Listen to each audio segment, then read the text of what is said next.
Tonight, I want to share a story with you, a story that truly illuminates the incredible, often underestimated, connection we forge with our animal companions.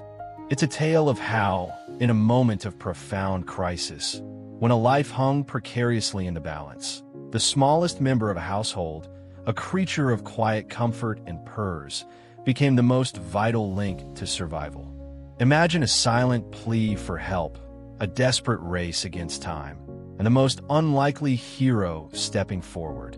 Not a figure from myth or a trained rescuer, but a creature of understated elegance and surprising intellect, a British short-haired cat. This is the story of Eleanor and her remarkable feline, Winston. Eleanor lived a serene, well-ordered life in a pleasant suburban neighborhood, the kind you might find nestled in the heartland of America, perhaps somewhere in the Midwest where the changing seasons painted the landscape with broad, generous strokes of color. Her home was her sanctuary, a cozy haven that smelled of freshly brewed coffee in the mornings and resonated with the soft strains of classical music in the afternoons. She was a thoughtful woman, self-reliant, and cherished her established routines. The most cherished part of that routine, however, was a fluffy, gray British short-haired cat named Winston. Winston was more than just a pet. He was a constant, comforting presence, a furry shadow with eyes like polished amber that seemed to absorb every nuance of Eleanor's existence. He had arrived in her life as a somewhat timid kitten from a local animal shelter, but under Eleanor's gentle, patient care, he had blossomed into a confident, deeply affectionate companion. He wasn't a particularly boisterous cat, generally preferring a dignified observation post on the plush back of the sofa or a sun-drenched spot on the windowsill to more energetic antics. Yet, an undeniable intelligence flickered within those golden eyes. He seemed to possess an almost uncanny ability to understand the subtle shifts in Eleanor's moods, offering a comforting head nudge against her hand when she seemed lost in thought, or a playful, soft-pawed swat at a dangling shoelace when she clearly needed a moment of levity to brighten her day. Their days together fell into a comfortable, predictable rhythm, a soothing cadence that defined their shared life. Mornings invariably began with Winston's soft, resonant purr, a gentle, vibrating alarm clock that rumbled contentedly beside Eleanor's pillow. He would follow her into the kitchen, his lithe body winding gracefully around her ankles as she prepared her breakfast, and his tail held aloft like a question mark of happy anticipation. While Eleanor worked from home, often deeply engrossed in the glowing screen of her computer, Winston would be a steadfast, reassuring presence. Sometimes he'd be napping soundly on a nearby armchair, a picture of feline tranquility. Other times, he'd be intently watching the birds flit past the window, his tail twitching with a primal hunter's instinct that he rarely, if ever, acted upon within the confines of their home. His world was one of warm sunbeams dancing on the carpet, soft cushions inviting repose, and the unwavering, comforting presence of his human. Eleanor managed a chronic health condition, hypoglycemia, a state where her blood sugar could sometimes plummet to dangerously low levels. She was usually meticulous about it, acutely aware of the potential risks. She knew the telltale signs, a slight tremor in her hands that she couldn't quite control, a sudden, disorienting wave of dizziness, a clammy, cold feeling on her skin. She always kept glucose tablets within easy reach, a small carton of orange juice chilled in the refrigerator, and was generally adept at managing her sugar levels before they escalated into a problematic situation. Winston, in his own intuitive, feline way, seemed attuned to these moments too. On days when Eleanor felt a little off, a little more fatigued than usual, Winston would be extraordinarily attentive, staying closer to her side than was his norm, his purrs a bit more insistent, more resonant, as if he were trying to soothe an ailment he couldn't fully comprehend but instinctively knew was affecting his beloved human. He had witnessed her reach for those quick-acting tablets on occasion, had seen the subsequent relief wash over her features. One particular Tuesday began much like any other. The early morning sun cast long, stretching shadows across the dew-kissed lawn, and the rich, inviting aroma of freshly brewed coffee filled Eleanor's kitchen, a comforting start to the day. Winston had enjoyed his breakfast, a satisfying portion of his favorite salmon pâté, and then, true to form, had settled onto his customary perch on the wide windowsill to survey his tranquil domain. Eleanor, however, had been unusually busy over the past few days. A pressing deadline at work had thrown her meticulously planned routine slightly off-kilter. She'd inadvertently skipped her mid-morning snack, intending to grab something nourishing as soon as she finished sending one last, very important email. This was a small deviation from her norm, a minor oversight that she barely registered in her highly focused state. The email, as such things often do, took longer than she had anticipated. Lost in concentration, her fingers flying across the keyboard, Eleanor didn't initially register the faint, almost imperceptible tremor that started in her fingers. It began subtly, easily dismissed as a momentary quirk. Then, a wave of lightheadedness washed over her, far more pronounced and disorienting than she was accustomed to. "Oh," she murmured aloud, a small frown creasing her brow as she recognized the unwelcome sensation. "Need to get some juice." She pushed her chair back from the desk, her intention to head straight to the kitchen. But as she attempted to stand, the room seemed to tilt violently around her. The familiar, dreaded premonition of a serious drop in her blood sugar was undeniably there. But this time it was hitting her faster, harder, and with more intensity than usual. Her legs suddenly felt like water, weak and unreliable. Her vision began to blur at the edges, the familiar objects in her living room losing their sharp focus, and a cold, clammy sweat broke out on her forehead. Her carefully laid plans for managing her condition, her usual safeguards, were suddenly, terrifyingly insufficient. Winston, from his sunny observation post on the windowsill, turned his head sharply, his attention instantly snagged. His ears, like small, furry radar dishes, swiveled towards Eleanor. He had seen her look a little unsteady before, a little pale, but this was different. There was a new, alarming lack of control in her movements, a palpable sense of acute distress emanating from her that he had never witnessed. He let out a soft, questioning meow, a small, interrogative sound that usually signaled curiosity or a gentle request. Eleanor reached out a trembling hand for the edge of her sturdy oak desk, hoping to steady herself, but her fingers fumbled, her grasp weak and ineffective. The solid wood felt miles away, an unreachable anchor. "Winston," she whispered, her voice barely audible, a fragile thread of sound in the otherwise quiet room. The world around her was shrinking, darkening rapidly, the familiar comforting shapes of her living room morphing into indistinct, threatening blurs. She took another faltering, desperate step towards the kitchen, a primal, urgent need to get sugar into her system driving her forward against the overwhelming tide of her body's failure. But it was too late. Her knees buckled beneath her, and with a soft, almost inaudible sigh, she crumpled to the floor, landing awkwardly near the living room doorway. Her outstretched hand, flailing for purchase, knocked a small stack of magazines from a side table, sending them scattering across the carpet with a quiet, rustling sound. Then silence. A profound, unnerving, and utterly chilling silence descended upon the room. Winston was off the windowsill in a flash, a streak of gray fur landing silently on the carpet. He trotted over to Eleanor with an urgency he rarely displayed, his usual dignified pace abandoned. He nudged her unresponsive hand with his cool, wet nose, a soft, inquiring trill rumbling deep in his chest, the kind of gentle sound he typically used when seeking affection or reassurance. There was no response.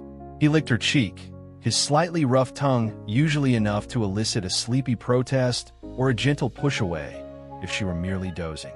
Nothing. Eleanor lay utterly still, her face strikingly pale against the warm tones of the rug, her breathing so shallow it was almost imperceptible. Panic, a very feline form of it, sharp and visceral, began to set in for Winston. his human, the absolute center of his universe, the provider of food, warmth, and unwavering affection, the steady, reliable constant in his otherwise simple life, was unresponsive. This was wrong. Terribly, frighteningly wrong. He circled her still form, meowing louder now, a distinct note of distress, almost a wail, creeping into his voice, a sound that Eleanor had seldom, if ever, heard from him. He patted her arm gently with his paw, claws carefully, instinctively retracted, then more insistently, as if he were trying to shake her awake from this terrifying stillness. He looked up at the front door, a barrier to the outside world, then back down at Eleanor. He knew that humans, including Eleanor, came and went through that door. He also knew, from his many hours of observation, that sometimes other humans came to that door. One such human was Mr. Peterson, their next-door neighbor. Mr. Peterson was a kind, retired gentleman who often chatted amiably with Eleanor over the low fence that separated their properties while he meticulously tended his prize-winning roses. Winston had observed these friendly interactions countless times from his window, cataloging the familiar scent and the reassuring sound of the friendly neighbor. He'd seen Mr. Peterson bring over mail that had been misdelivered to his house, or share a particularly plump, sun-ripened tomato from his abundant garden. Mr. Peterson was a known entity, a familiar, non-threatening presence in Winston's carefully curated and understood world. And, crucially, Winston had seen Mr. Peterson puttering in his yard earlier that very morning. A new, desperate urgency seized Winston, a powerful instinct overriding his usual cautious nature. He couldn't make Eleanor better. He possessed no magic to restore her. He couldn't open the refrigerator to get the orange juice he sometimes saw her drink when she looked a bit like this, though never, ever this still and unresponsive. He couldn't administer the small, white tablets he associated with her recovery. But maybe, just maybe, another human could. He looked at Eleanor one last time, a long, searching gaze from his amber eyes, then he turned and bolted. Now, Winston was predominantly an indoor cat. His occasional excursions into the fenced backyard were always supervised by Eleanor and usually brief, more focused on olfactory investigation and a cautious patrol of a small territory than true, unfettered exploration. The front yard, which led to the unfamiliar street and other houses, was largely unknown territory, a place filled with potential hazards and unfamiliar, possibly frightening, stimuli. But he didn't hesitate for a second. He flew to the front door, a sturdy oak panel that was, of course, closed and latched. He pawed it frantically, meowing a high-pitched, insistent sound he rarely made, a sound born of pure, desperate need. The door remained impassive, a silent, unyielding barrier. Then, a memory, or perhaps an instinctual association, surfaced. The cat flap. Eleanor had installed it years ago, thinking he might enjoy a bit more freedom to come and go as he pleased. But Winston, a creature of deeply ingrained habit and undeniable comfort, had largely ignored it, preferring the grand, ceremonial entrance of the main door being opened for him by his human. It was a minor feature of the house, a small portal he seldom, if ever, used. Today, however, that small, plastic-rimmed opening in the lower part of the door was his only hope, his only passage to the outside world and potential help. He squeezed through it, a little awkwardly, his usual feline dignity momentarily forgotten in his desperate mission, and found himself blinking on the unfamiliar expanse of the front porch. The world outside was an immediate, overwhelming cacophony of new smells and unfamiliar sounds. A car rumbled past on the street, its engine a loud growl. A dog barked insistently in the distance, a sharp, percussive sound. Birds chirped loudly, almost aggressively, from the branches of the large maple tree that graced Eleanor's front lawn. For a fleeting moment, the sheer sensory overload almost made him freeze, his natural caution reasserting itself, urging him back to the safety of the known. But the vivid, terrifying image of Eleanor, so still and silent on the living room floor, spurred him on, overriding his innate apprehension and fear of the unknown. He knew where Mr. Peterson's house was. It was the one with the very fragrant, colorful roses and the perpetually well-kept, emerald green lawn. He scampered off the porch, his little gray body a determined streak against the green grass, moving with an uncharacteristic speed and agility he rarely displayed indoors. He ran with a singular focus, a determination born of pure, unadulterated instinct, and perhaps a deep, unexplainable love for his human. He reached Mr. Peterson's front porch, which was a near mirror image of Eleanor's. He leaped onto the porch railing with surprising agility, then to the windowsill, trying to peer inside through the glass, his small, earnest face pressed against the pane. There was no sign of life within. He jumped down and began to meow at Mr. Peterson's front door, loud, insistent, desperate cries that were impossible to ignore. He scratched at the wood of the door, hoping the sound would carry, his small, sharp claws making insistent, rhythmic tapping noises against the painted surface. Inside, Mr. Peterson, whose first name was Arthur but was known to everyone in the neighborhood simply as Mr. Peterson, was enjoying his mid-morning cup of tea and leisurely reading the newspaper. He was a creature of comfortable routine himself, and this quiet interlude was a cherished part of his day. At first, he dismissed the faint sounds from outside as typical neighborhood noise, perhaps a squirrel chattering in a tree, or children playing further down the street. But the meowing became more persistent, more urgent, more piercing.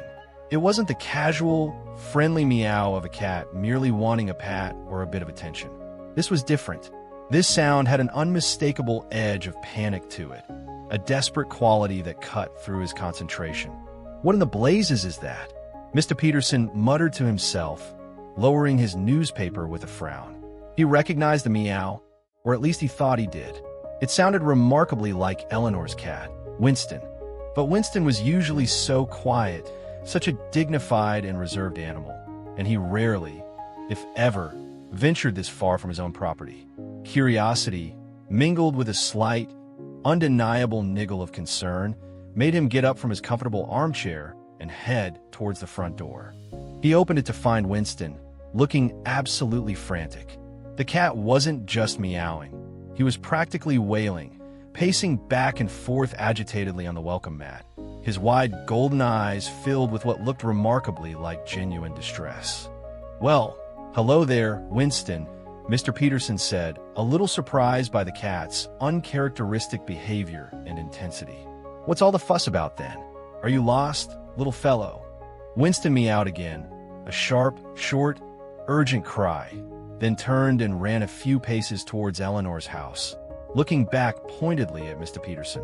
He repeated this unusual behavior several times. Run a short distance, look back, meow, insistently. Run, look back, meow. It was as if he were trying to convey a clear message. Follow me. Something is terribly wrong. You must come with me now. His actions were too deliberate, too focused, too undeniably purposeful to be random or accidental. Mr. Peterson was an astute man. He'd lived a long life and had seen a fair few things in his time. And he knew that Eleanor lived alone, her only constant companion being Winston. The cat's behavior was so profoundly uncharacteristic, so utterly insistent and desperate, that a seed of genuine alarm began to sprout within him, quickly taking root. "Is it Eleanor?" he asked, his voice suddenly tinged with a nascent worry, speaking more to himself than to the agitated cat. "Is something wrong with Eleanor?" As if understanding the critical question, Winston let out another piercing, almost pleading meow and darted purposefully towards Eleanor's driveway, then paused at the edge, looking back expectantly, his small, furry body taut with an almost unbearable urgency. That was more than enough for Mr. Peterson. His neighborly concern now fully ignited into genuine fear. He quickly slipped on his garden shoes, which were conveniently by the door, his heart suddenly thumping a little faster in his chest. "All right, Winston, I'm coming," he said, his voice calm but firm, following the little gray cat who was now leading the way with an almost unbelievable sense of purpose, like a small, furry emergency beacon guiding him through the ordinary suburban landscape towards an unknown crisis. Winston led him straight to Eleanor's front door. Finding it closed and locked, he then darted around to the side of the house, to the very cat flap he had used to make his escape, as if clearly indicating the only accessible way in. Mr. Peterson tried the front doorknob, confirming it was locked. He peered through the front window, cupping his hand around his eyes to reduce the glare, but from his angle, he couldn't see much of the living room floor. He then noticed that the large garage door was slightly ajar. Eleanor sometimes left it open, just a crack for ventilation on warmer days. He hurried towards it and, with a bit of effort, managed to nudge it open further, enough to slip inside the dim, cool interior of the garage. The connecting door from the garage into the house was, thankfully, unlocked. "Eleanor," he called out, his voice echoing slightly in the sudden, unnerving quiet of the house. "Eleanor, are you home? Are you all right?" Winston, who had somehow managed to squeeze back in through the cat flap after seeing Mr. Peterson approach the garage, darted past him into the living room, meowing incessantly, his cries now a mixture of guidance and distress. Mr. Peterson followed the sound of the urgent meows and the fleeting streak of gray fur, his apprehension growing with each step he took into the silent house. And then he saw her, Eleanor, lying crumpled on the floor between the living room and the kitchen, pale and utterly unresponsive. The scattered magazines lay around her like fallen leaves. The unnerving stillness of her form spoke volumes of serious trouble, a sight that made his breath catch in his throat. Mr. Peterson, despite his age, moved with surprising speed and clarity of mind. He knelt carefully beside Eleanor, his hand gently checking for a pulse at her neck, for the rise and fall of her chest indicating breath. She was breathing, but it was shallow, alarmingly so, and her skin felt cold and clammy to his touch. He recognized the signs instantly, a grim familiarity settling upon him. His own dear wife had been diabetic, and he'd witnessed hypoglycemic episodes before, though perhaps none that appeared this severe, this critical. He knew without a shadow of a doubt that this was a medical emergency, requiring immediate professional attention. "Hang on, Eleanor, my dear," he muttered, his voice a mixture of reassurance for her and a steadying command for himself, already pulling out his cell phone from his pocket. His fingers, though slightly gnarled with age and years of gardening, dialed 911 with practiced efficiency. While he spoke calmly and clearly to the dispatcher, giving concise information about Eleanor's condition, her unresponsiveness, and their precise location, Winston stayed close to Eleanor, occasionally nudging her limp hand with his head, his purr a low, anxious rumble that vibrated through the tense air of the room. He looked up at Mr. Peterson, then back at Eleanor, his small body seemingly vibrating with a potent mixture of fear and a burgeoning, fragile hope. He had done all he could possibly do. Now it was up to the humans. Within minutes, the distant, rising wail of a siren grew louder, closer, its urgent call shattering the usual quiet of the suburban street. Paramedics arrived, their movements swift, professional, and purposeful. They quickly assessed Eleanor, confirmed severe hypoglycemia with a rapid blood test administered on the spot, and immediately began administering intravenous glucose to counteract the life-threatening drop in her sugar levels. Mr. Peterson explained what he knew of Eleanor's condition and recounted how Winston had alerted him, pointing to the small gray cat who sat watching the proceedings with intense focus. "That little fella there," he told the paramedics, his voice filled with genuine admiration. "He came and got me. Wouldn't leave my front door until I followed him. Smartest, bravest cat I've ever known." The paramedics, their attention primarily focused on their patient, nodded curtly in acknowledgement, but a flicker of surprise and perhaps a touch of awe crossed their faces as they glanced at the composed feline. Slowly, blessedly, a little color began to return to Eleanor's pale cheeks. Her eyelids fluttered weakly, then opened. As she started to regain consciousness, disoriented and confused by the sudden presence of strangers and the unfamiliar sensations, one of the first things she saw was Winston, sitting a few feet away, watching her intently, his golden eyes filled with an emotion she would later describe as profound, unwavering concern. Mr. Peterson was there too, his kind, familiar face etched with worry, but also with immense, palpable relief. The world swam slowly back into focus, the immediate, terrifying danger receding like a dark tide. Eleanor was taken to the hospital for observation, a necessary precaution to ensure her blood sugar levels stabilized completely and to rule out any other potential complications from the severe episode. Mr. Peterson promised faithfully to look after Winston, assuring her that the little hero would be well cared for and perfectly safe. "Don't you worry about a single thing, Eleanor. He's in good hands with me," he said, patting her arm gently as the paramedics prepared to transport her. Later that evening, when Eleanor was fully lucid and feeling much better, though still understandably shaken by the harrowing experience, the attending doctor explained in detail how critical the timing of the intervention had been. Had she been left unattended for much longer, the consequences could have been dire, potentially leading to irreversible neurological damage or even worse. It was then that Mr. Peterson, visiting her at the hospital with a small, fragrant bouquet of roses from his meticulously tended garden, recounted the full, astonishing story of Winston's extraordinary actions. The frantic meows that had pierced his quiet afternoon, the persistent scratching at his door, the determined, intelligent way the cat had led him directly to her. Eleanor listened, tears welling in her eyes and tracing warm paths down her cheeks. Her quiet, dignified Winston, the cat who preferred the gentle warmth of sunbeams and the comfort of soft naps, had transformed into a determined, courageous rescuer. He had navigated the unfamiliar and potentially frightening outside world, overcome his own innate feline trepidations and cautious nature, and had somehow communicated a life-or-death situation to the one person he knew through observation and association might be able to help. It was almost beyond belief, a story that sounded like fiction, yet it was undeniably, wonderfully true. Her small, unassuming companion had possessed a depth of understanding, loyalty, and courage that she hadn't fully fathomed until that moment. When Eleanor returned home the next day, feeling a little weak but overwhelmingly grateful to be alive and well, Winston was there at the door to greet her.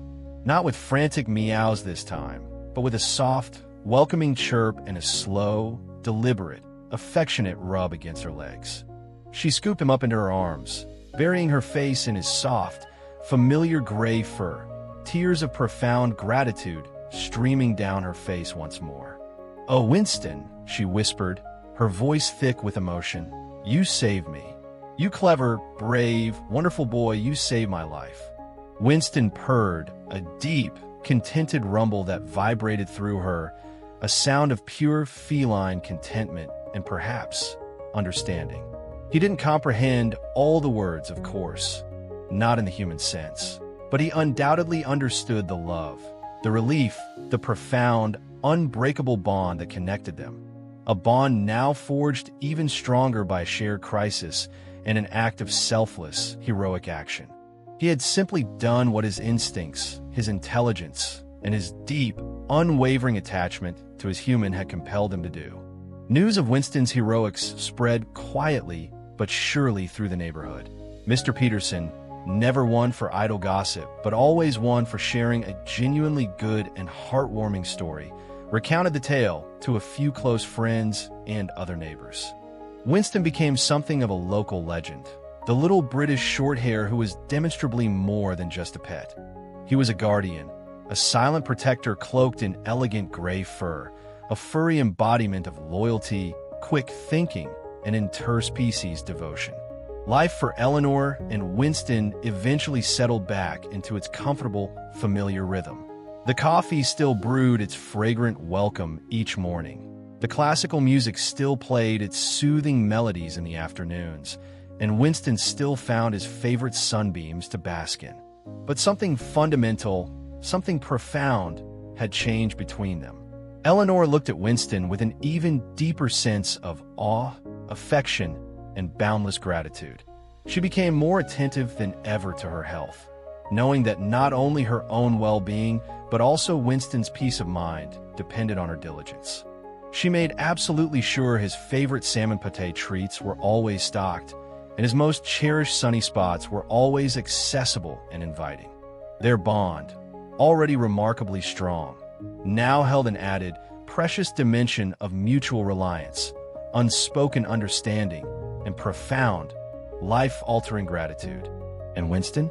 He remained his usual composed, dignified self, perhaps carrying himself with a little more regal assurance, a little more quiet confidence in his understated way. He continued to watch over Eleanor with those intelligent, knowing amber eyes, a steadfast companion, a furry little hero who, on one otherwise ordinary Tuesday, had done something truly extraordinary, something that defied simple explanation but spoke volumes about the deep, mysterious, and powerful connections possible between species. Their story serves as a powerful and moving reminder that heroism comes in many forms, often unexpected. Sometimes the greatest courage, the most profound loyalty, and the most critical actions can be found in the smallest of packages, in the quiet, unassuming devotion of a creature who asks for so little in return, but gives so very, very much. It reminds us to never underestimate the intelligence, the sensitivity, or the profound capacity for connection that our animal companions possess. For in the heart of, and Eleanor would never, ever forget it, nor would she ever look at her remarkable, life-saving cat in quite the same way again. He was not just her pet, her companion. He was, and always would be, her hero.